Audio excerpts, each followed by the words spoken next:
I think the FM has got 2 or 3 challenges. One is to manage inflation. Two is reduce the deficit. 3 is find enough taxes to stimulate investment. Okay.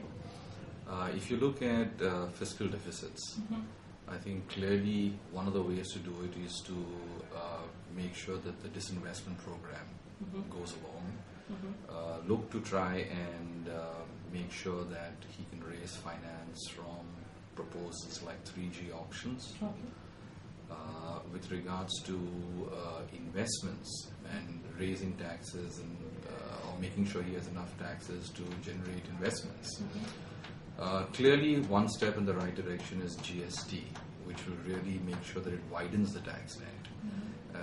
I would certainly say that we need to continue, if I was the FM, try and continue to widen the tax net, because the ability to widen the tax net ensures that you can keep taxes to a minimum. Today our percentage of taxpayers is low. Tax as a percentage of GDP is only about 12%, which is quite low in comparison to many other parts of the world. Our ability to increase that number will make sure that we can maintain tax rates lower. That's already been indicated as being a proposed 25% of the direct tax code. But to enable that to happen, you need to make sure that the tax net widens. And the other aspect clearly is to manage inflation. I think that's really a factor of trying to probably tinker with a few interest rates. And the CRR, SLR, the whole fiscal monetary policy around that. So I think 2 or 3 long-term drivers. I think we talk about infrastructure all the time. We've got to think about what is it to do with regards to infrastructure.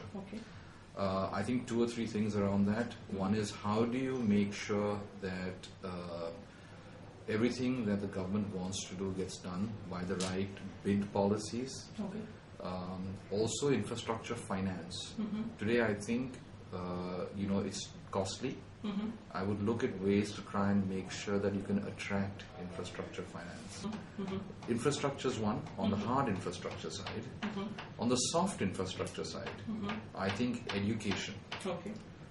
I think our policies on education are recognized to require some change.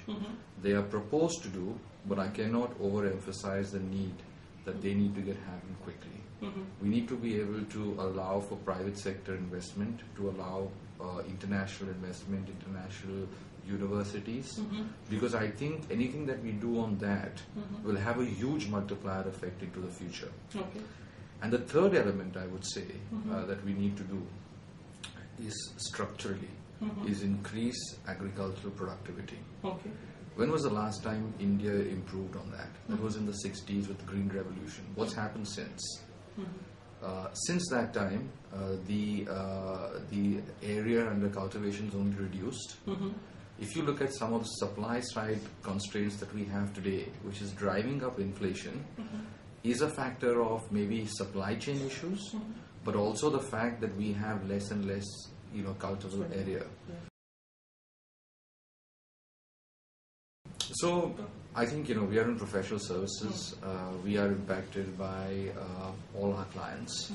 I think there are 2 or 3 very directional policies which have been laid out now. You've got the companies bill, you've got the direct tax code, and you've got GST. Now all 3 are directionally setting a store on that. The current budget, where relevant, needs to clarify and set out the roadmap to that last mile.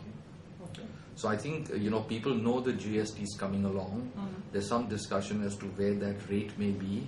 Certainly GST is in the right direction with regards to one rate, one integrated tax policy, widens the tax net, but it's not going to happen on April 11.